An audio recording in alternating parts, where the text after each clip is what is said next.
Good morning, good afternoon to you, Hannah. Hi, John. Nice to see you. Yeah, it's nice to see you as well. Thanks for joining me here on my morning here at 8 o'clock this morning, but it's 3 o'clock your time over in Jerusalem. I've been trying to get this together for a couple of months now. My fault, not yours. So I'm really excited to have this conversation today with you about your journey and about your work that you're doing today as it relates to PTSD, mental health, well-being, and all those things. And that's, for those that are listening and haven't heard my introductions to Hannah before, this is kind of how we met digitally, if you will. We were discussing things in a podcasting forum, and I posted about potentially being a guest or having guests on the show, and Hannah had reached out and said, "Hey, I have experience in trauma and combat PTSD and all these things, and I think it would be a great conversation." And boy, I couldn't agree more. So that's the impetus for our conversation today. And so what I'd like to do is um, take just a couple of seconds, couple of minutes, if you will, and just give me a little bit of the background in your introduction, because I don't want to say it incorrectly, and tell the audience who you are and what you're doing. Yeah, thank you. Going back to my early 20s, I was mugged 3 times when I was in college and just afterwards. It was the early 1980s, and I was a punk rocker. I was in Manchester, in the north of England, at college and university, and it was all about the music. And the first time it happened, I was in a nightclub. A band were playing, and this young man wanted to dance with me. I never knew who he was, and he put his hands where he shouldn't, and I remember pushing him off. And the last thing I remember was his hand on the back of my head, and he smashed my head into a concrete pillar on the side of the dance floor, and fractured my skull. I can put my finger right on it. I know you can't see it, but I can always, because where the bone knits back together again, it's like stronger than it was before. So I can Certainly. put my finger right on it, right? Yeah. And I lost my eyesight for about just over 24 hours. Thank God it was temporary.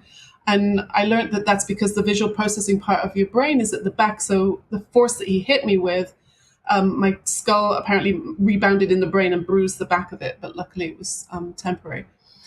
It was one of those drunken student type things that happens, and I kind of got over it pretty quickly. And then about 3 years later, I finished college, and I just moved house, and I was just walking back to where I'd been living to pick up a few things from a neighbor that I dropped off.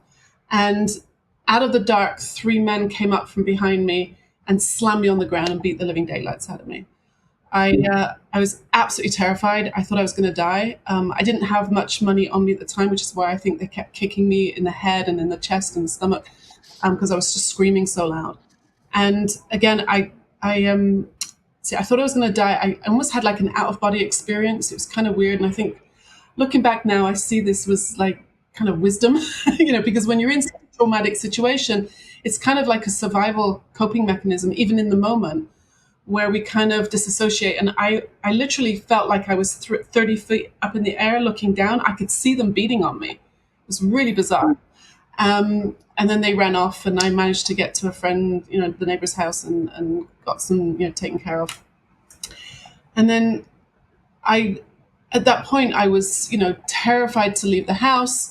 I remember the first time I tried to go out the house, like a day or two later. I mean, I probably had broken ribs, and my ears were like bleeding and smashed up. But I needed to get some food, and I remember as I approached the front door, this voice in my head said, "Last time you left the house, they almost killed you." And this was kind of the beginning of this voice in my head, that would kind of repeat a few different sentences. Like the next time I tried, when I went to the police to tell them what happened, it was like, 2 days ago you left the house and you almost died. And then it was, if I went to my doctor to get help, and then it was like, well, if you leave the house, you're going to die. And this kind of voice kept talking in my head, and I was constantly trying to, get by. And it was such a struggle. And I eventually wasn't eating, I wasn't sleeping. I probably needed to drink a bottle of wine to get to sleep. I was punching the wall in frustration, a lot of torture. And my friends were amazing at the beginning. They came and visited me and took care of me. But then, time goes on, and they get, they've got their own stuff to deal with. And I had probably a year of that, of just absolutely terrified to leave the house, not able to function, reliving and reliving the event, or even reliving what had happened after as well, like how the police treated me, how the doctors treated me, my friends, just like constantly living up in my head. And it was really painful. So after about a year and a half of that, I decided to move down to London, and I wanted to start my career in the entertainment business. I'd done textiles in college and was interested in doing costumes and props and special effects. And so I'm in London now, working in the theatre. And I was riding my bike home one night from the theatre. It was about 10 o'clock in the evening. And out the corner of my eye, I remember seeing this kid, and he was about 16, and he was on a small child's bicycle. And I remember thinking, that's weird. Why is he on such a little kid's bike? Next thing I knew, he flung it through the air at my head. So I'm riding my bike this way. So it was like, bam, like this, because I'm going this way, and he threw it at me that way. And he knocked me off into the gutter of the very busy London street. And I picked myself up, got myself to some friends who live nearby. And I went downhill very fast that time. Now I had evidence why not to leave the house. If you'd come to me and said, "Oh, Hannah, let's go for a walk in the park, or let's go to a yoga class," I'm like, no, no, no, no. I had police reports and x-rays to prove that the world is a scary, dangerous place and you don't leave your house. Right. Exactly. So my health went down really fast that time. So that was kind of, those three events together really kind of solidified in my head that life sucked. Right? Yeah. I was trying really hard, and it was just getting worse and worse. And Or you just had the worst luck ever. yeah, Right. I mean, it just, oh man, yeah. unbelievable. I kind of thought, because when you start getting a little, like losing it a little bit, I started thinking things like I didn't believe, I don't know, kind of Murphy's Law or Sod's Law, like it just, if a bus was going to go out of control in central London, I'd be the person it ran over. Right. I started thinking, and I was lucky enough to, I finally reached out for help to a women's crisis center, and they really kind of scooped me up and helped me get well. And I can remember the pivot, the turning point for me was when this counselor said to me, "Are you ready to let go of your story?" And at first I was really offended, because I was like, in my head, I was screaming, like it was as if she'd said to me, "It didn't happen, it didn't hurt, and get over it." Right. That is your story. How do you let go of what is true for you? Right? Yeah.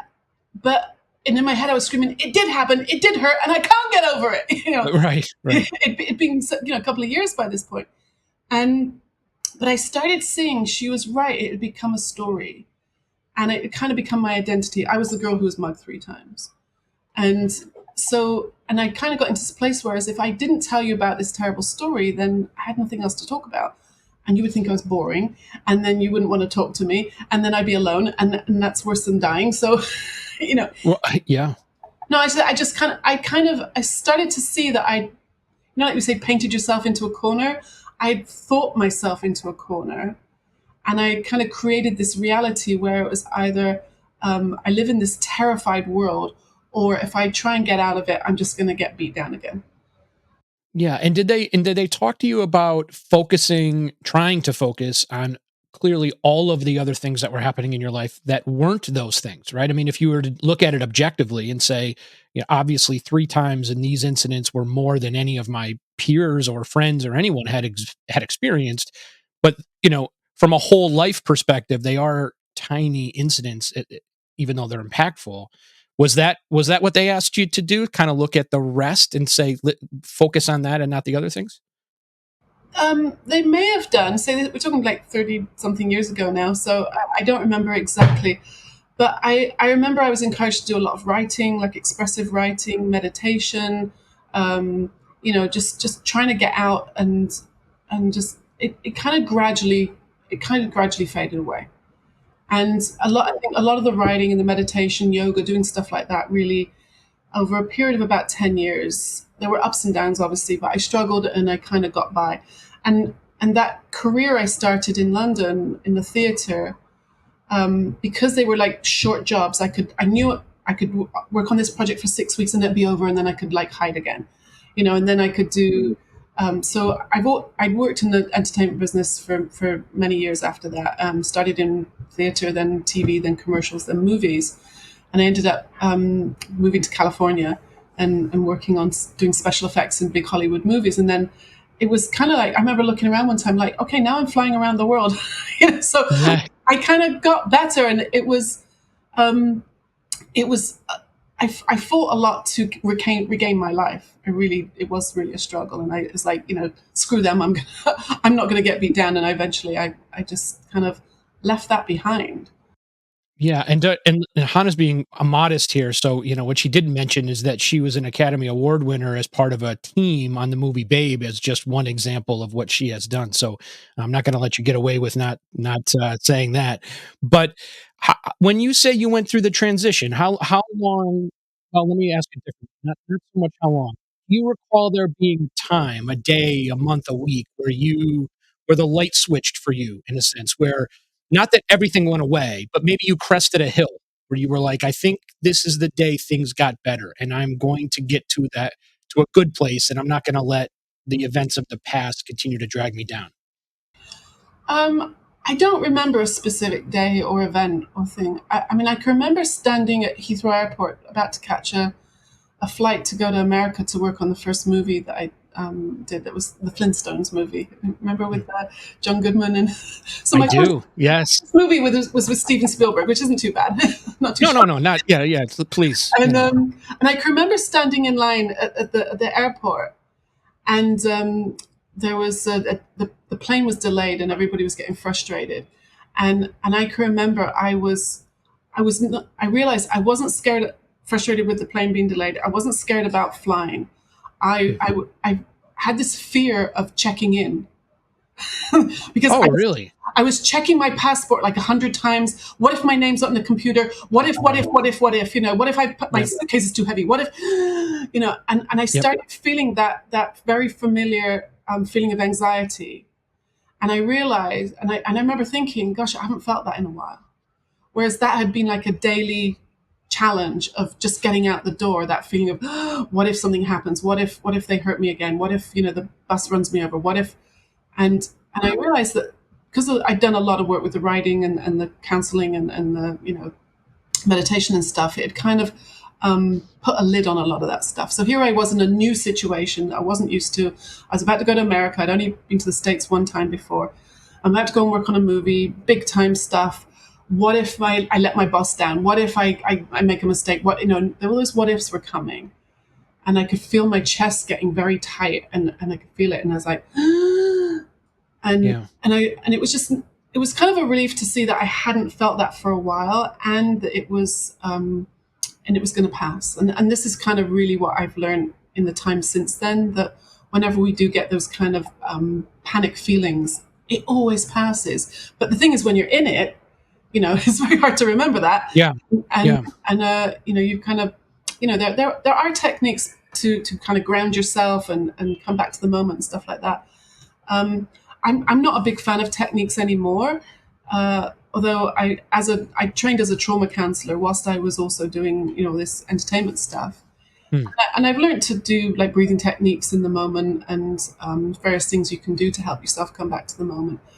But I think I think there's kind of two things on offer here. One is when you're in the middle of a flare up, whether it's a pain flare up, a panic attack, something like that where it's very intense. I think those are the moments just to be nice to yourself. You know, be as Mhm. nice to yourself as possible, no judgment, because just breathe, get through this, come back to safety as quickly as you can. And then there's Right. other times when we can look at, what to do about it. Why is it happening? When you're feeling a bit more stable, a bit more safe. Yeah. And so but you wouldn't say that there isn't a physiological connection, right? So meaning you were describing what was the word that you used? The techniques to try to bring yourself back. I mean, would you say there is that physiological connection, right? Like there's an increase in brain chemicals that put you in a certain place and Yeah, definitely. There's yeah. definitely a physiological. I mean, every thought we have, like you and I are talking right now, we're probably having a physiological reaction to it. Like that's something I've like kind of learned over the years that it's very normal. Well, Right. I even stopped using the word normal actually, because when I trained as a trauma counselor, one of the phrases they often use is you're having a normal reaction to an abnormal situation. So let's say you've Okay. been in, whether it's in combat or, on the street or, a car accident, all kinds of places where we can be in these abnormal situations where suddenly we're, huge impact, violence. And so you're going to go into the fight or flight response. Which is a sudden shot of adrenaline, cortisol, glucose, all these things, and it's pushed into your body. Thank God, because that helps you to run, to fight, to survive. Right. And that is all, you could say, a normal physiological reaction. But when you're standing in line at the airport and you're starting to feel this, or you're sitting on your sofa, checking your phone or watching a movie or whatever it could be, and we're having that sudden surge of adrenaline or cortisol in then that's not what we were designed for. And so if you're sitting and experiencing that kind of heightened sense of danger, then in the moment, I've learned to breathing, for example. I'm not into breathing as a technique for life because if we're in a good mood, we're going to breathe properly anyway, hopefully. Right. Right? Yep. But in a moment of trauma, I was trained that if I go to a situation where someone's experiencing, they're catatonic, they're experiencing disassociation or something, then you want to, first of all, you want to get their attention to come back. So I was taught actually to just take someone's wrist or their hand and just squeeze it gently, just pulsate on it, and it's kind of annoying. And that's the point. You're kind of bringing them, like, what are you doing to me? Bringing them out of the, what happened, bringing them back to being with you where they're safe. And then I would say the breathing, I learned, and there's different versions of this, but what I learned is you want to be breathing out longer than you're breathing in. And the reason is that when we have a shock, think of whether it's a terrible trauma kind of shock or even a surprise, like a birthday surprise, you go like this. Yeah. We automatically breathe in, and that sends a message to the brain that there's danger. And so that's where the floods of adrenaline and cortisol and all these stress hormones are coming from. And then if you think about, think about Thanksgiving dinner. You've had this lovely big meal with your family, then you sit on the sofa and you go, right? Yeah, it's a sense of relief. Right, Yeah. that relief, you breathe out. So the brain is wired to sharp breath in, danger, long breath out, safety. So when you're with someone who's getting scared, getting panicked, or if you can remember for yourself, so you want to breathe out longer than you breathe in.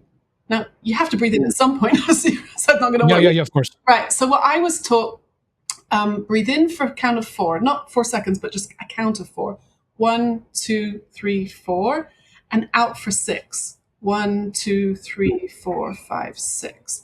So by having the out breath longer, you're kind of overriding the danger message and kind of training the brain to slow down and come back to the moment. And I've shared that with a lot of clients, and I made a little video to go with it, to like a pulsating thing to help them focus on something to come to bring the volume down on the stress and the drama of it. Especially when it's something where you actually are safe, but our thinking has got us into a bit of a mess. Yeah, it's funny that you say that because, in times when I've had anxiety issues, speaking to doctors and whoever else I was dealing with, they say take long, deep breaths in, right? That increases the amount of oxygen inside of the Yeah. body and then potentially the brain, and then there's a calming effect to that. At least that's what my understanding was. Yeah. But I can see what you're saying is that's it could be the opposite in a sense when from a mental standpoint, because that's putting you in a place where you're connecting with the quick in-breathing Yeah. shock of whatever the event is. So I'll have to take advantage of that for certain because I still have my anxiety issues. And I think this is a good segue to that because I mentioned to you before we even had this conversation when we started recording that I've long had anxiety issues myself. I don't often talk about it, but it's not something that is secret per se. I mean, my friends and family know. But anyways, my first deployment in 2005, I noticed a pretty dramatic increase in anxiety, and a lot of it happened prior to the deployment. It really started when I was ramping up, if you will, like, oh boy, we're getting ready to go. This is going to be challenging, whatever it is. And I was eventually diagnosed, if you will, with generalized anxiety, and the doctor that I was working with at the time, and it's been continued through other doctors, let's say through my life, was to be put on Lexapro, and then also Wellbutrin as well. And it's both that I've taken for many years now, and I can say that they've been helpful. I remember times when bridges were a huge issue for me. I don't know why. It just, if I got into a bridge and I was driving my car, nothing else could be happening. I couldn't relate it to any other event, but just the fact that I was on a bridge, my anxiety would spike so high. And then I would start to perspire so much that my hands would be slippery in the fact that I couldn't even grab the steering wheel. Right? It was almost dangerous for me to drive over a bridge. And for some reason, I could not break that. And potentially it was me just making it even worse for myself. Every time I approached a bridge, I would put myself in that place. But I noticed that after I began taking the medication, that's not as big of a deal to me. I don't have those issues like I used to. That's not to say that there isn't an increase in tension, maybe, but I don't put myself in a physical place where I can't do the drive. So I guess with me saying all of that, do you feel in your studies and your work that there's a place for medication like that works in has a symbiotic relationship with your mental place as well? Or, is it really an over medication? I know you're going to speak generally here, but an over medic are doctors potentially over medicating as a way to just deal with an issue immediately and not going through the hard work? And I'm not a big fan of medication. I'll be honest with you. I think it's kind of a band aid. If at best it's a band aid, and and those kind of medications. Like say, I'm not a doctor, so I'm talking from just a lot of. I mean, I've done courses, but a lot of self-taught and self-reading. But I'm working with a lot of people, in the similar situation. But those medications don't cure anything. They're what they do, if they actually do anything, and there's a lot of evidence to say they're not that much better than placebo, to be honest. But what they do is they numb the intrusive thoughts. But the problem is that they numb all thoughts. Like so it takes the edge off maybe the agitation and the anxiety, but it also takes the edge off of joy and fun and those things too.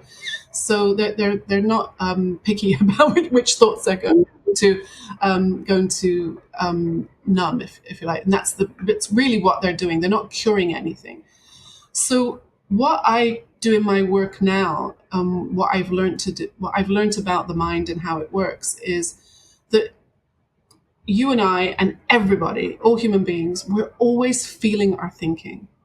So when I was in the moment of terror when those guys were attacking me, I was feeling terror and it was in the moment. But after that, whenever I would relive the events and why did that happen to me? Why did they pick on me? Like, it's not fair. I'm also feeling that thinking. But we're also feeling what's for lunch, walk the dog, what movie am I going to watch tonight? It's like life stuff. We live in a thought created world 100% of the time. It's just how human beings are. And they say we have something like 80 or 90,000 thoughts a day. And for some of us, it's probably more, right? Especially if you're like feeling some anxiety. So whether it's a memory or it's a what if about the future, we're feeling that right now. So as thinking is going through my mind, and I'm going to call thought a spiritual energy, and I have no idea what I'm saying right now. And I always start moving my hands around when I say spiritual energy because I don't. Who knows what that is? But what I do remember from physics class is that energy is always moving. So thought is constantly moving through our minds. So when we have anxious thoughts, particularly like what you were describing, whether it's you're about to go on a deployment, or I'm trying to leave the house, or about to get on an airplane, if you have a fear of flying, whatever it is, then we're feeling the anxiety of a thought about the future now. And actually, flying is actually a really good example. I've had quite a few clients tell me that they've got fear of flying.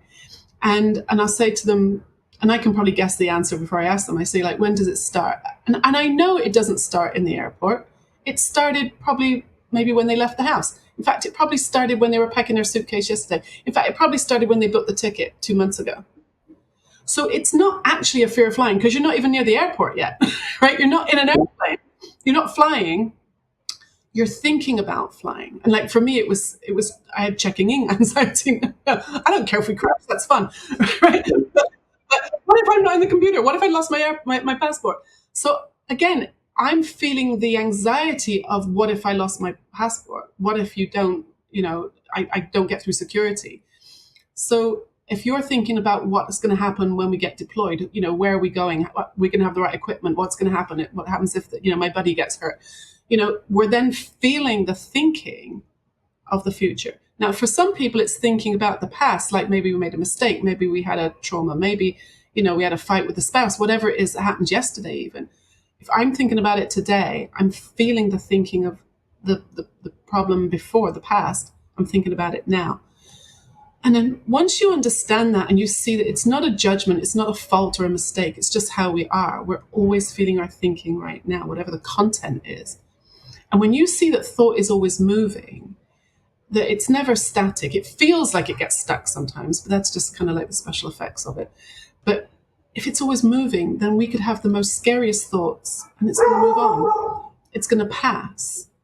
So every heartbreak I've ever had, every stressful thought, every anxious moment has passed. So the medication is kind of like the horse is bolted, if you like, right?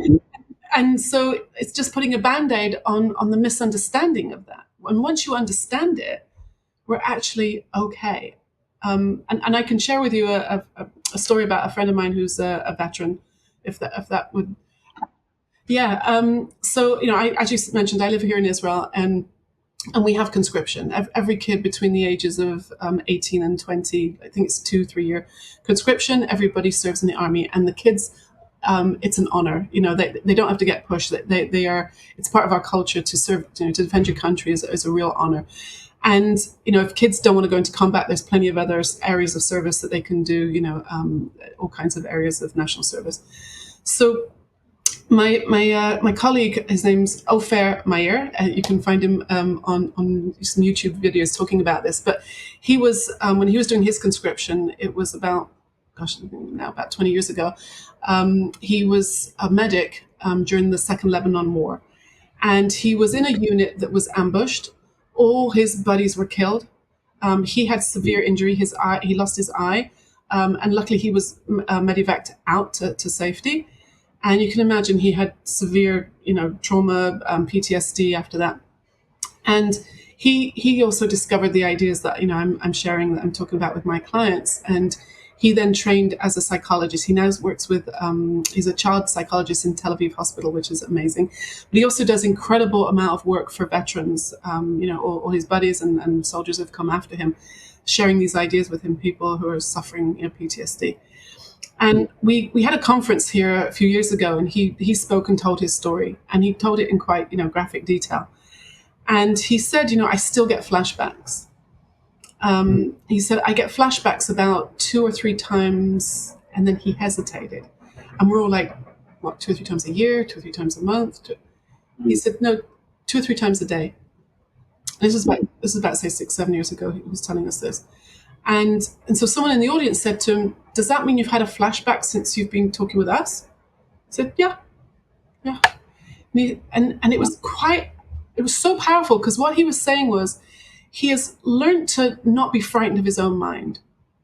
And I think I haven't spoken to him about it recently, but I know that it's gotten even less now, because the more you understand this, like if you're not frightened of something, like a cat, a stray cat, if you don't feed it, it's going to go away. It's going to get food somewhere else, right? And I found that crazy thoughts are like that too. If you don't feed them or fight them, they will melt away.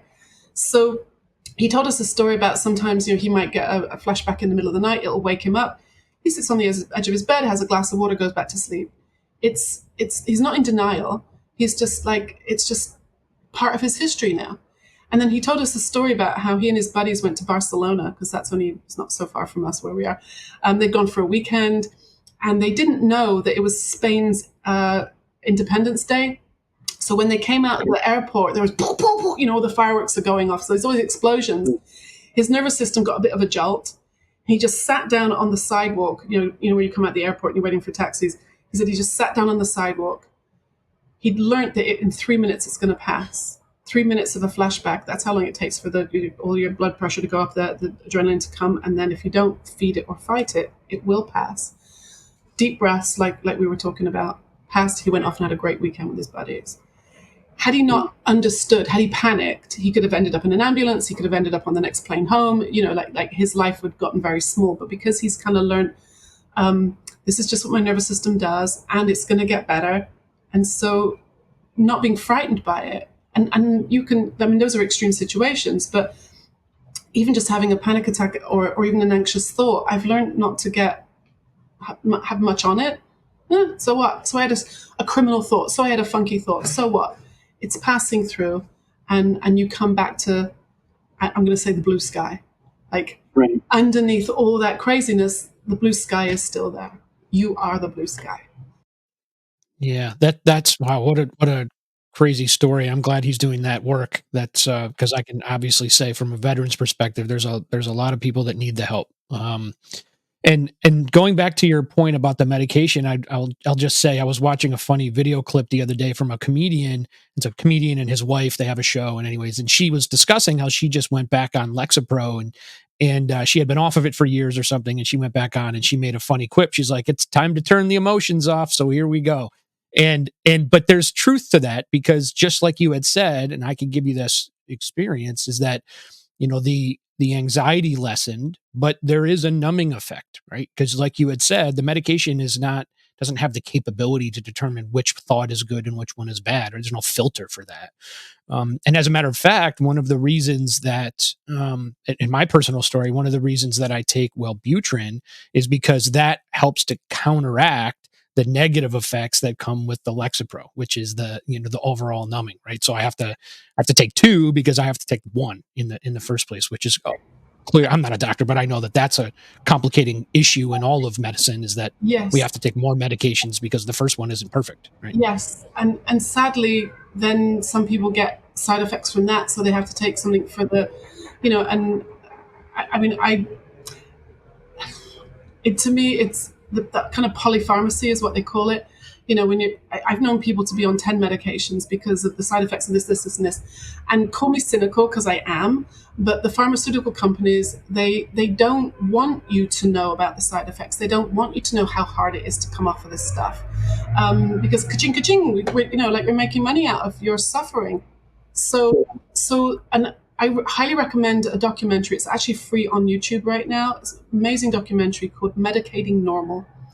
And they interview several just regular people who went through life situations, ended up given medication, and now having a horrible time with side effects trying to come off of it. And I can talk about withdrawal if that's helpful.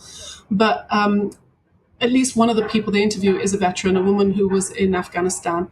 And the psychologist they talked to is a military psychologist, and she talks about this. And if anybody is struggling with PTSD right now, or trauma, with anxiety and panic attacks, just know that you can never be broken. No matter what you've been through, no matter what you've seen, what you may have done, what you've seen done, you yourself cannot be broken. We cannot be damaged. And this idea, like where many of us are told that there's a chemical imbalance, that our brains are broken, it's just not true. And it's not just me saying that now, but top psychiatrists are admitting it never was true. There is no evidence for it. There is no blood test, urine test, saliva test, or MRI that can prove any of the mental health diagnosis that we get told and given. So if there's no chemical imbalance, then we don't need a chemical to fix it. I'm just going to say that. Now, do we get unbalanced through the spending 18 hours a day in stress? Absolutely. I mean, I had chronic pain for 25 years, and I see now it was like my body was screaming at me to stop and slow down, to come out of my head, to come out of all that reliving of the pain and come back to the moment where I was safe. And because I couldn't hear the thinking, it's like I would get terrible pains in my neck, and then I'm getting back pain, sciatica. I had IBS. I had terrible allergies. You know, so much of the chronic pain that people are experiencing now have no medical reasons, because it's the emotional part of the brain which is screaming out to us with louder and louder signals. And so as the signals get louder, and if we don't understand them, and a lot of doctors don't understand them, we go for help. And then the first thing they tell you is take this pill, which then, like you just were saying, it just numbs and puts a Band-Aid on it. So when you go further upstream and see how the mind works and how experience is created, that you cannot be broken. We're just experiencing some really stinky thinking right now. It's going to pass and you're going to be okay. That's such an interesting point that you make, because I've always been told, for example, that one of the reasons that I have I'm prone to anxious thoughts and anxious problems, or problems with anxiety, is because it's genetic, and it runs in my family, and there's a certain balance with the neurotransmitters and all the other things that are in the brain, and that my brain just works a little bit differently. This is the same diagnosis, if you will, that I get when I discuss problems I have with attention deficit issues, is that my brain works differently. And so it needs to be, I don't know, I don't want to say medicated, but it needs to be helped to be balanced.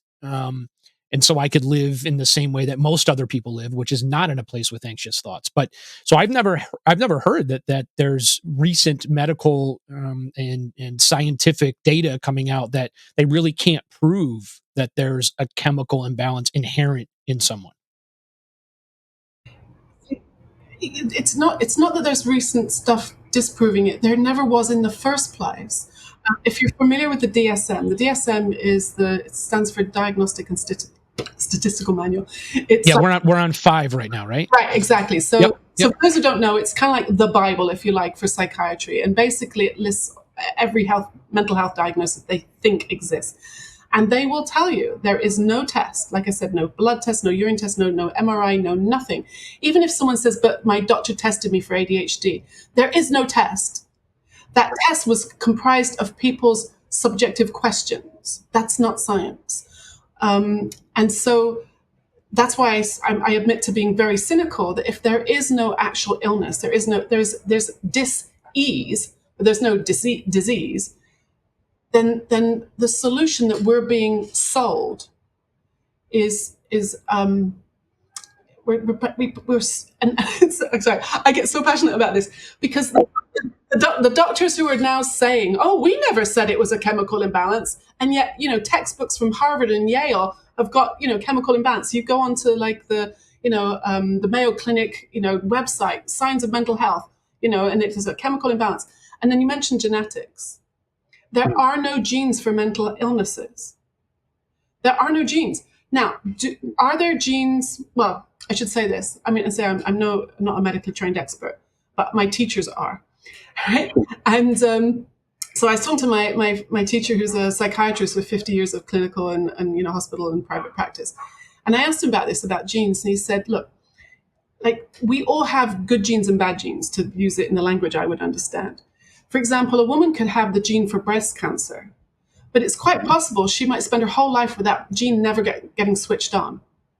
Right. So if someone is struggling, say they whether it's for PTSD or divorce or all kinds of things we struggle with in life, financial, getting a job, taking care of teenagers, there's plenty of things that can feels like it's going to push us over the edge. And if we're not handling it well, usually innocently, because we're innocently don't understand what's happening in our brains and our bodies, and then we get more and more stressed.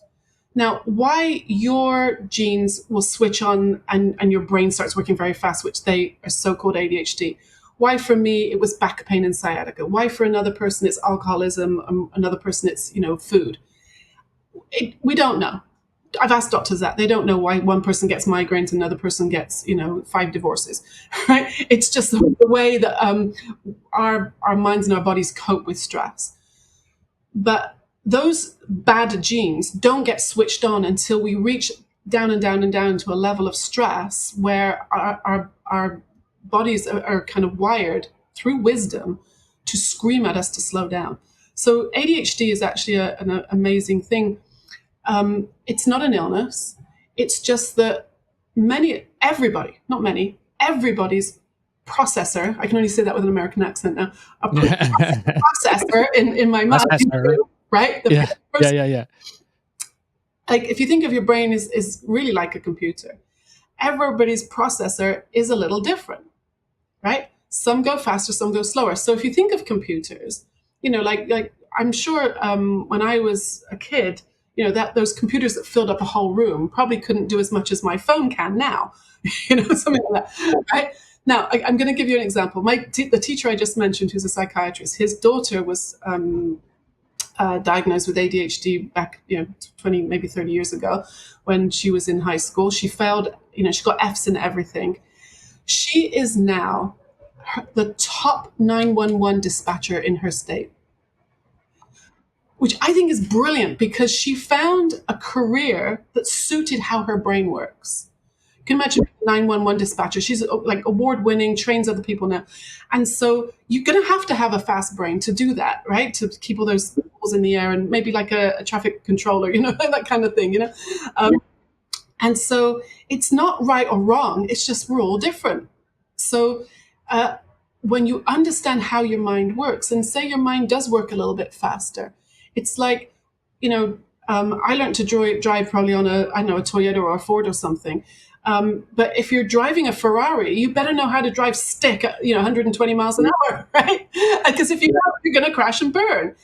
Understanding how something works is always the answer, whether it's driving a car or operating your own mind. So because she started to understand and learn from her father about how her mind works, she's now been able to use it and she's got a great career with self-esteem, taking care of her family, serving her community. How brilliant, right? And if you don't understand it, we can crash and burn, which is really. Well, what an awesome story for her.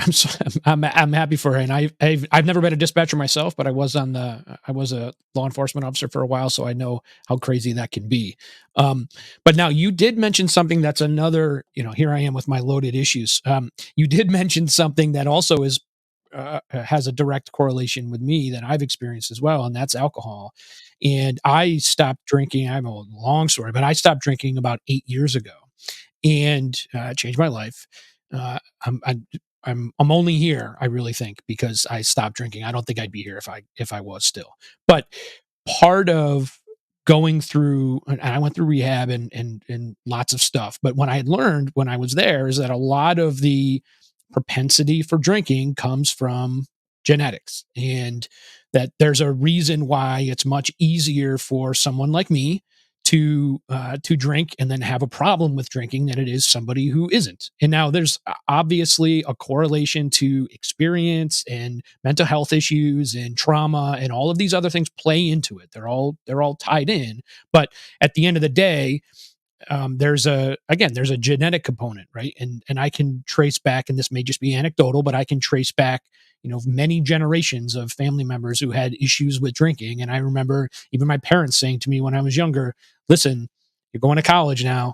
There's going to be a lot of drinking. I'm telling you right now, you should probably not, because you're going to end up in a bad place, because every single one of our ancestors were, and if they weren't right, here I am." So help me understand a little bit about what you were saying in terms of the genetic response, meaning like we all, maybe in my world, my bad gene flipped and then other people's don't, is what you were saying.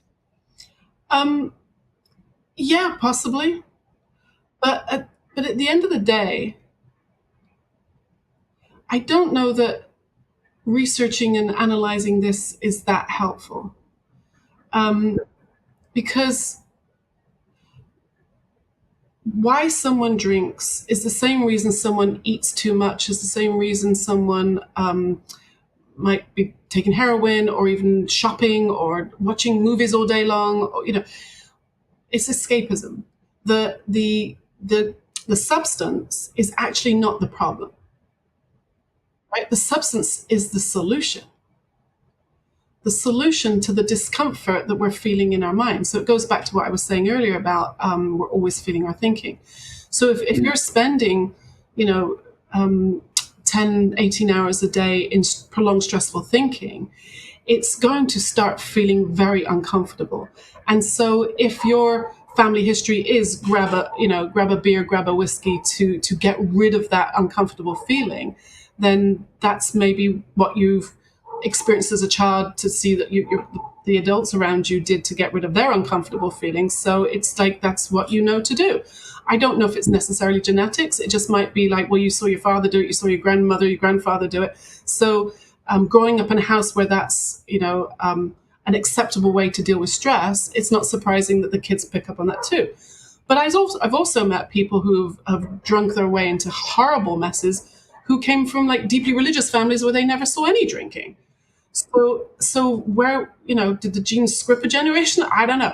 But what I do know is helpful is seeing that if if, if the person is drinking to cover up those stressful feelings, then getting rid of the alcohol isn't necessarily going to help every time, because especially, like I said, I lived in Southern California for a long time, and there was a treatment center or a dry house on every street corner. Like in Britain, we have a betting shop and a pub on every corner. In California, there was a men's recovery house on every other corner, and there was plenty of people there who had been in and out, in and out, in and out for decades. In fact, I had a neighbor, and I remember him telling me once. He said, "I've been to treatment 26 times."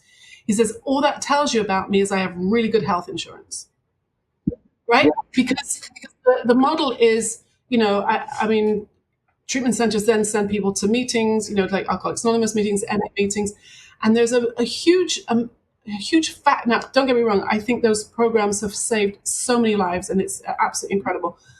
But today, the original message has kind of been lost a little bit, where it's been infiltrated with so much, I'm going to call it psychobabble, that people aren't really doing the recovery program anymore. It's more about therapy. And there's so much fear of, like, if you don't go to the meetings, you're going to drink. If you stray too far, you're going to drink. And it's just not true. I've known people who were sober many, many years, and because they're living a beautiful life now, they've recovered, they can take a drink or not take a drink, and it's not an issue. Now, I'm not telling anybody they should drink, but if it's based on fear, then something's still wrong. Then it's probably a good idea you don't drink, right? But if your life is calm and peaceful, then see, alcohol was never the problem. It was just something to cover up the pain. So, and some of us are covering up the pain with alcohol, with pills, with sex, with shopping, with like, there's a mindset there that says, don't make me uncomfortable. If I'm uncomfortable, therefore I'm failing somehow, and I've got to fix it, got to change it. And I'm saying, there's nothing wrong with you. You're never broken. There's nothing to fix. And every stinky thought you've ever had is moving on. It's passed on. And so you do that breathing for a few seconds, and you come back to the moment, and you're okay. Don't need a drink. Don't need a pill.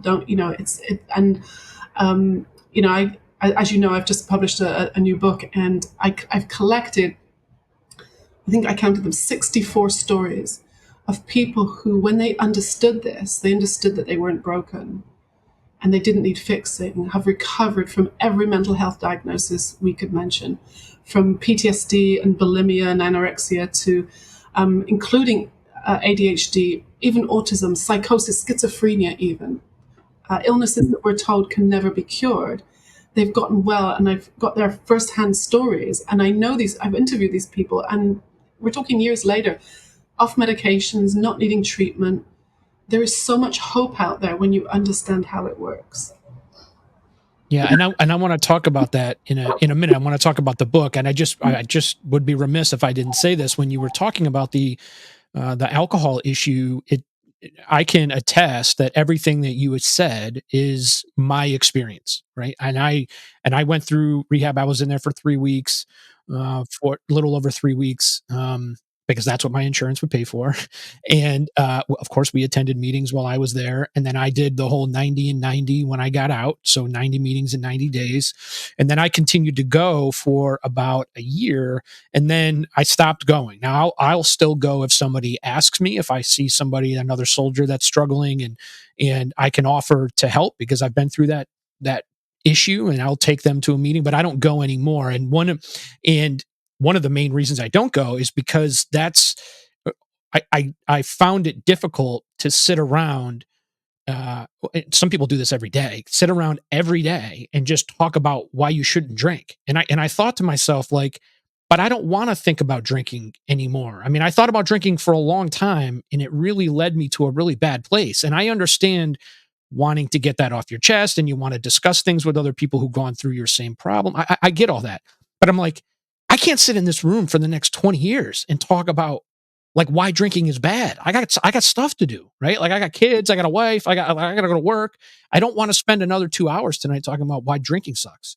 And so it didn't. The longevity of that program didn't seem to work for me.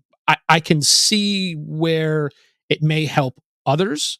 For example, there was one guy in one of the meetings that I went to. He hadn't been sober for, I think he was reached his 40th year at one point while I was there. And he in his mind, right, his explanation, he can't go to family functions. He has this annual family reunion that his family does in his town, and he hasn't gone in 40 years because they drink at the family reunion, and he cannot be there because he says if he's there, that's it, it's over, right? And there's another guy that was in the room with me that he can go to the grocery store, but he cannot go down the beer aisle because if he goes down the beer aisle, he knows he's got a problem. And I'm like, God, I couldn't imagine living like that. I don't. That's not my experience. I can go to the grocery store just fine, and I can go out to dinner and people drink around me, and it's not a problem. But I'm just different, obviously, than other people. Um, but let me just say, in addition to that, your comment about the fear is it couldn't be more spot on. I struggled when I made the decision to not go every day and then even once a week because I was left with the idea that if I don't stay in the rooms, then I'm going to drink. I'm going to find myself in a place that I'm going to romanticize drinking in other ways and whatever, and I'll find myself back in the rooms. Now I haven't, but yeah, wow. So thank you so much for sharing that, because I have one thing to say about all that is I have never met anyone with a full and happy heart who is scared of drinking, is going to hurt themselves, destroy their lives, bite their nails, or have a panic attack. People with a full and happy heart, like you said, I've got a life to live, I've got things to do.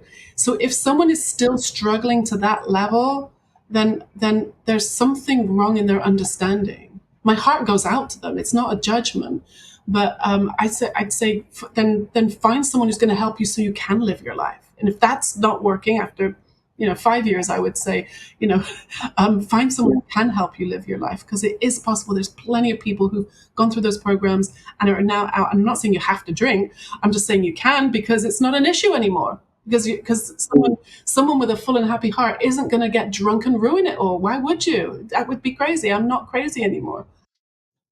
Yeah, it's funny you say that because I think I'm doing okay, right? I'm just diagnosing myself here, right? I think I'm okay. I you can ask my wife and my kids. I think I'm okay. I'm doing a great. I've got a job and blah blah blah. So things are okay. But I'll tell you right now, I'm not drinking because there's there's an absolute fear that if I drink, that I'll be back to where I was, right? And it may not take a day. It may take 5 days, it may take 10 years. But one thing I will say is that anybody, and again, this is just my experience, but anybody that I had met that what AA folks would tell you are real drunks, right? Like the people who really got it. This is not the kid who drank a little bit too much in college and then his mom said he was a drunk and then he showed up to AA. There are plenty of people in the rooms that are like that. And it's funny because there's people like me who trust me, again, I don't think I'd be alive if I kept drinking. So I fall in the category of like a real drunk, right, in the eyes of AA. And we look at the people that are sitting up in the front talking about drinking too much in college, and you're like, bro, just get out of here. You're not a drunk, right? Like, we're drunks. So, anyways, but the people that have been categorized that way, and again, this is all subjective, but if you're in the rooms and you're a real drunk and you don't drink for a certain period of time, and then you think you can start drinking again, you're going to be back. And I can say in my experience, I've never met somebody who has been quote unquote the real drunk and then drank again and then could deal with it. Right. Could find a balance in their life and continue on. And again, it didn't matter if it was 6 months, 7 years, 10 years, they were back in the rooms because they Right. were that person. You know I'm what I going to mean? challenge that because I have. And Mm. because they are out living good lives, why would they be back in the rooms? You don't know where, like, they don't need to come back. So you wouldn't know about them. Yeah, listen, so okay, why do you have to be right all the time, Hannah? No, I get it, right? So that certainly makes sense. How would I ever run into that person again? And I remember when I first stopped, and I was I don't know, maybe this was 6 months to a year afterwards, and I was starting to come off of going all the time to the meetings, and I started reading and reading more than what I had just been reading when I was in rehab, and what I had come to find out, now this is at least from the literature that I was able to see, and this isn't just a Newsweek article, right? Like I spent a lot of time trying to get into as much medical and like what is the US's NCIB, with all the studies, right? Where you go right directly to the studies and try to find out what the heck is actually really going on. And what I was able to, at least what I thought I reached an understanding of, is that doctors and scientists say, at least today, that 90% of people that think they have a drinking problem don't, in the sense that there's another factor that it could be one, it could be many, but that has led them to the point where they're using alcohol to self-medicate or whatever it is, right? And those 90-ish% of people can be helped through their problem, through whatever it is, counseling, but 10%, and they can't figure out why, but about 10%, no matter what they do, they're just drunks. Like they're just, and I don't know if it's necessarily the alcohol in particular. I'm not going to make that claim, but it just so happens that it is, the discussions were around alcohol, that they just could not, these doctors and science could not figure out what's wrong with these 10 people. Like if they drank, it's over. Right. And I have a fear that I'm in that 10%. That, and I don't want to test it. I'm not, and I'm not, of course you're not making the suggestion that anybody does, obviously, but that fear still lives within me, right? There's certainly a day or thoughts that go through my head where I'm like, I would love on my 30th wedding anniversary to have a glass of wine with my wife, but I, I'm not doing that, because if I did that, I don't even want the 1% possibility that I'm back in the gutter and losing my job and not in a good place, We could talk about this for a long time. But Yeah, I've opened up a huge can of worms. I'm sorry, yeah, but no, it's fascinating. We could do a whole episode on alcoholism, but I would say it's a really good idea that you're not drinking, because if you have that fear, it probably would be a disaster. But mm, that's what I'm saying. That 10% or whatever it was that you were saying, where the doctors don't know, I could tell you what it is. It's that if you think about, kind of like connected to what I just said, like nobody with a full and happy heart, or contentment, or who's feeling as calm and as peaceful as a human being could be, would um, destroy their life. One mm, glass of wine, and see, and that's the other thing is, it's like when someone is in a very low miserable place, their body is going to react to alcohol differently than when they're in a happy place. And I think it, that's where the confusion comes in. And it's not just about alcohol. The same is true of like antibiotics, for example. This blew my mind when my teacher was talking about, he said, of course, antibiotics don't work well in people who are in a depression or anxiety. I'm like, what? Back up. mm. What do you mean? Like, Yeah, right. antibiotics are chemicals. They don't care what mood I'm in. If I've got the flu or pneumonia, the antibiotic's going to work. He said, no, that's not true. He said, every doctor knows that. And if you think about it, everybody has that friend who every winter has to go through like 3 or 4 different antibiotics before they get rid of that cold. Oh, I Right? know. Yeah. Right? So why did the first antibiotic not work? Because when prolonged stress affects the immune system. And when the immune system is not working properly, the antibiotics can't work properly. So Mm. when our body chemistry is dysregulated by prolonged stress, which is what the fear of like, what if I drink, what if I drink, what if I drink? That's fear is having a physiological effect, like we were talking earlier about that kind of mind-body connection. So if you put alcohol into a system that is already dysregulated, it's probably not going to end well. Mm. But if someone has recovered, or whatever language you want to use, that whether they got religion, or they did all this step work, or they're doing charity works, and like, or they meditated their way to, it doesn't really matter. If someone is in a, in a place where they are well adjusted, content, happy, sane, then they Mm. probably, I know they can because I know people who've done it, can have a drink and only want one, don't need another one. There's no craving, there's no urge. But if you're not there, good idea not to take any. So Right. Right. Understood. Yeah. So let's. I thought we were going to do a split here, but your explanations and your stories are just—it's too much. I just had to stick with it. But let's, if I can, in the last couple of minutes, let's talk about potential stress, and in a very serious discussion here about what's going on in Jerusalem. And we're recording here on Sunday, August 4th. And for those that follow that my podcast here are very well aware of the assassinations that Israel conducted in the last couple of days against some really, really nasty people. Mohammed Daif is one of them, and then Ismail Haniyeh, the political leader of Hamas. And so they're going after both Hezbollah and Hamas, and again, very evil people. And thankfully, Israel's doing what they need to do there to protect themselves and their citizens like yourself. Thankfully, but as we know from a geostrategic standpoint, there's going to be a response. Iran is going to respond in the same way they did last April. And so what's it like? How are you preparing? How are you living? How is your family live? What is it like on the streets of Jerusalem, where reports are saying it's potentially 24 hours before Iran is going to do something in kind? um, you know what? We're just living our lives. I went out this morning. I went right into the center of Jerusalem, did some shopping. Plenty of people on the streets, buses, trains. All the offices are open. Obviously, the kids are on holiday, so there's plenty of kids on the street. Absolutely no different. I can tell you yesterday, because yesterday was Shabbat. So in Israel, Shabbat is like our holy day. So not everybody observes it, but everybody observes a quieter day, even if they're not religious. So people are, there are no buses and trains. There are on Saturdays. Everything is closed, banks, all government offices, and so everybody's home. Either they're doing religious stuff or they're having barbecues with their family. That everybody's observing some kind of day of peace. And I was sat outside on my balcony reading, and my neighbor came out and she said to me, "Are you scared?"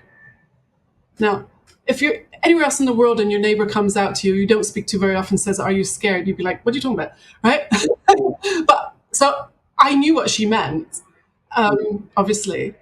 But also, I wanted to say to her, "What are you talking about?" Because right now, I said to her, the siren's not going off right now. And for those of you who don't know, Israel has we have a system of sirens, like air raid sirens around the country. Like, I've never seen one on the wall, but like every neighborhood has its own setup.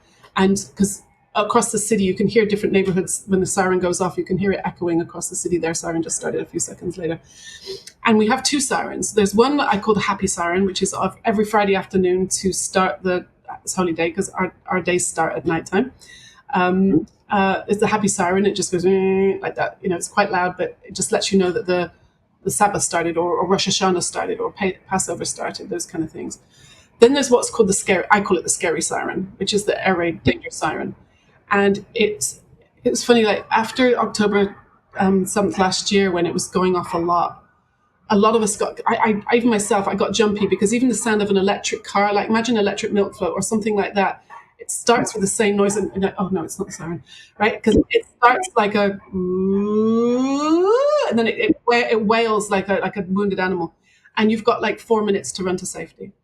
And I'm very lucky that the wall behind me is my bedroom, which is in Hebrew it's called a mamad, which means safety room. and all those rooms on that side of the apartment building are all reinforced. Like when I lived in California, it was earthquake safe everywhere. Yeah, right. And but here in Israel, it's rocket safe. So it's reinforced steel, the whole room, floor, ceiling, and my bedroom window has metal shutters on it. And you've got like, by that time, like 2 minutes to close your metal shutters so that the glass doesn't, get broken into your room. And so I said to her yesterday, I said, but the siren's not going off, so we don't need to be scared. And I could tell she's a bit more anxious person. And I just said, today we're fine. They said it's not going to happen until tomorrow anyway. So let's go to your barbecue, have fun, play with your cat, whatever it is. Because why be anxious about something that's not happening yet? And that's kind of what happened to me on April 13th when it happened last time. Right. So that was a Sunday morning, early Sunday morning that happened. I didn't know about it because on the Saturday beforehand, like I observe religious Jews, so I don't use TV or radios or internet or anything on Saturday, and because in this, the sun goes down like maybe late, maybe 7 o'clock. I'm already tired. I'm going to watch a movie, and I went to bed. Right? So I didn't see any news. So I didn't know it was happening. So at 1:30 in the morning, the scary siren goes off, wakes me up. I'm like, holy crap, right? Because it's usually during the day when we've ever had sirens here before. And so it's the middle of the night. I grab my phone, what's happening? And I scroll through my phone.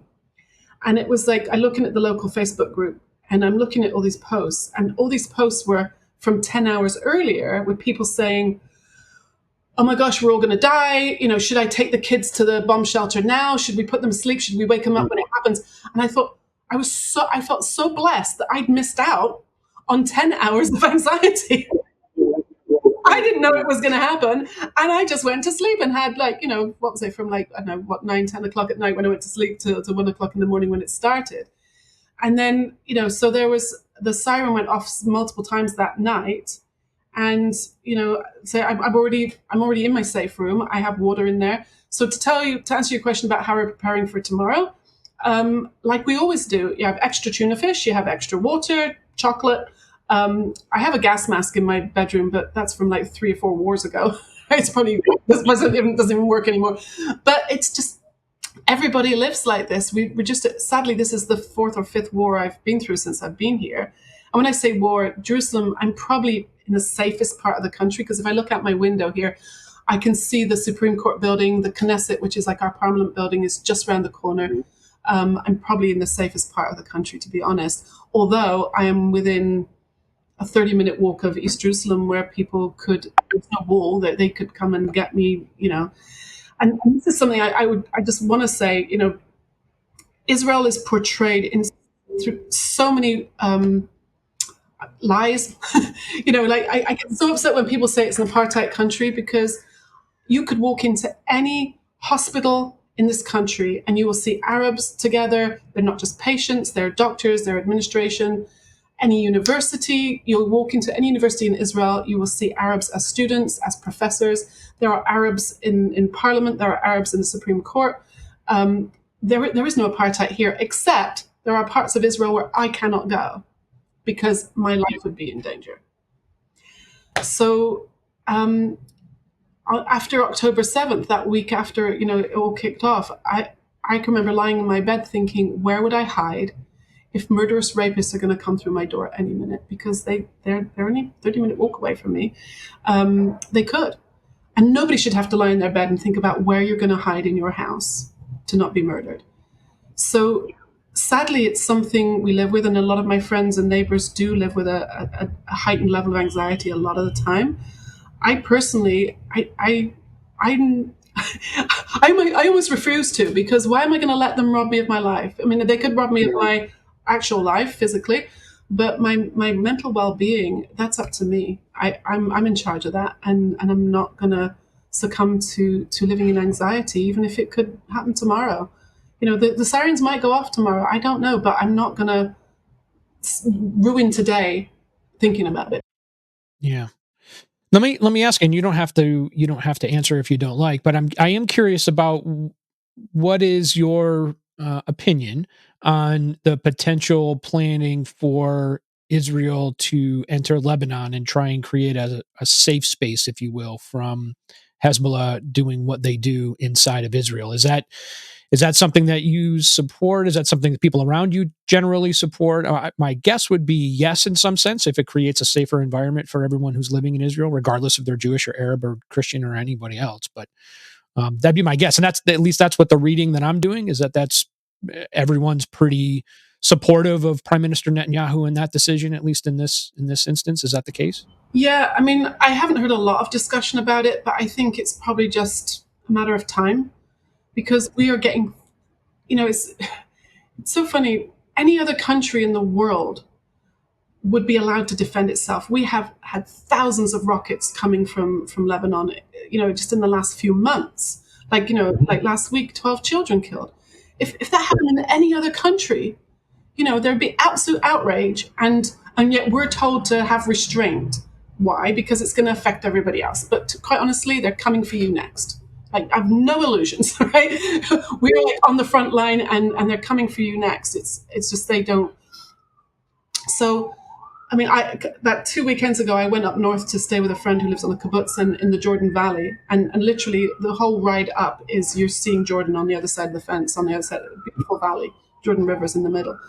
And she was telling me, we've given them electricity and water for decades, and people just don't hear this stuff, right? We were given Gaza electricity and water the whole time, we being Israel, and not it's partly out of some kind of generosity, I guess, but partly because if you keep your neighbors happy, maybe they'll leave you alone. Well, that's sometimes a naive policy, but it kind of can work. So if if Israel is going to go in, I don't have a problem with that because it's called defending your country, defending your people. How long can we keep having our children bombed to pieces on a playing field?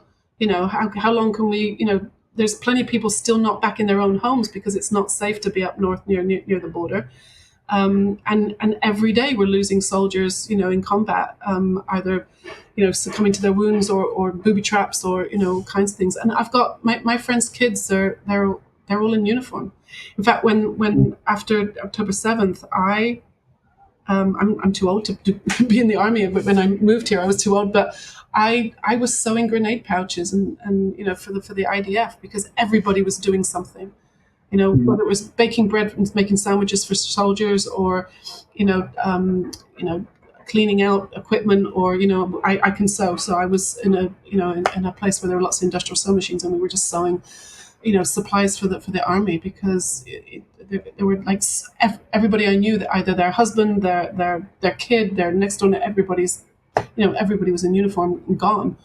That's I did notice it then about how there were very few men around for those few months after October 7th, because the guy who delivers your your groceries gone, he's in uniform. It really was like that those few months, right? It's an interesting comment you make, and we're going to wrap up here. I know I've taken a lot of your time, and I'm sorry here, but interesting comment that I had heard from I would call a new acquaintance from the Homefront Command I met a couple of months ago. He happened to be here in New York, and based on what I do for my job, I had to meet with him, and fantastic guy. And one of the things he said was, he reiterated to myself and the rest of the staff that was there about the water and other utilities that Israel was providing Gaza for so many years. And he said, but ironically, it causes a problem. And again, this is his perspective, right? But it ironically causes a problem because if Israel is continuing to supply Gaza and everyone who lives in Gaza with all of the needs that they have to survive, they get food and water and electricity and all this stuff, and then nobody's working, and nobody being a general term here, but nobody's working in Gaza, then what are you gonna do all day except sit around and plan how you can go after and attack Israel, right? He said in his mind was, if we don't give them anything, then they're gonna have to figure it out. They're gonna have to figure out how to live, get their own water, and get their own electricity, and all these other things. And if they're spending the entire day working to survive, then they're not gonna have any time to spend all of this time planning against attacking Israel. And I said, Very good point. fascinating point. Yeah, very, very. And clearly, I'm not saying that that's the government's position by any means, but just one person's opinion. But speaking of the Homefront Command, so this is again, like I said, something I do kind of tangentially with my work nowadays. And I had talked to one of my colleagues, and potentially looks like I may be headed over to Israel in the spring for some work stuff. So I will be emailing or contacting you if I do head over there. And if I make it to Jerusalem, you never know. Maybe we can see you in a couple. Definitely. Yeah. Yeah, that'd be cool. That would be great. Yeah. Yeah. Yeah, so we'll see. I told my friends that do this work where we travel and meet with Israel and stuff. I said, listen, I said I don't care how long it takes, but I'm here in the building now, and if there's an opportunity to go to Israel, I'm going, and I don't care what it. I don't, get it done. And so she came in the other day and she's like, I think we might be going next spring. Do you want to go? And I was like, I don't want to go. I need to go. So anyway, so we'll see. So hopefully, if the stars align and I'm not drinking again, then maybe I'll make it to Israel next spring. We'll see. It's a But beautiful place, and I just want to tell the yeah, people listening, it's tiny. It's the size of New Jersey. Just think of all mhm, the trouble and all the attention it got, and it's the size of New Jersey, and it's a beautiful country full of amazing people who've really stood up, especially like I'm familiar with Douglas Murray, who was saying, a commentator is saying like the young Israelis have really, they ran in to save other people. It's been absolutely incredible. I feel very, very proud to live here. Definitely. yeah, that's awesome. And for all of our New Yorkers, right? So I'm from New York, and most of the people who listen are from New York, and we can definitely say, even though we haven't been there, Israel's, even though maybe the size of New Jersey, it's a hell of a lot nicer than New Jersey. We've been down to Jersey. Right? So I don't know if anybody from Jersey's listening. I don't know. I don't know what to tell you, but it's clearly nice. Anyways, thanks, Hannah, for joining me today. This has been awesome. I know that my audience is going to be tuned in. This is some really great stuff, and then hopefully, we'll find an opportunity to do this again, and maybe we'll talk about drinking for an hour or whatever it is. But this has been awesome, and thanks for taking the time. And I will certainly be putting in all of Hannah's information in the show notes. We're going to put in the information on Beyond Diagnosis, which is her new book. She's also written a couple of novels that are fiction based, with the purpose of discussing mental health and PTSD and those kind of things, and great stories. So, and then all of Hannah's work and her website and everything else. So, and I think you even have a master class that you're doing now, right? Could talk about that really quick. I forgot about. Yeah, I'm teaching a masterclass on the book, like the Beyond Diagnosis book, where we're going through each of these diagnoses and seeing how really I guarantee you at the bottom of every diagnosis, it started with prolonged stressful thinking. So I'm now going to start working on doing some recording some courses on that, which I think and work helping people with detoxing too. So if anybody's struggling with detoxing from these medications and wants help with that, then that's work I'm doing as well. Definitely. Yeah. Oh, fascinating. Okay, good. So I'll have all of that in the show notes, so you guys can experience and reach out to Hannah if you need, and get the books. And this has been great. So thanks again for joining me, and I had a great time, and we'll certainly be in touch in the future. Thanks, John. Thanks, Hannah.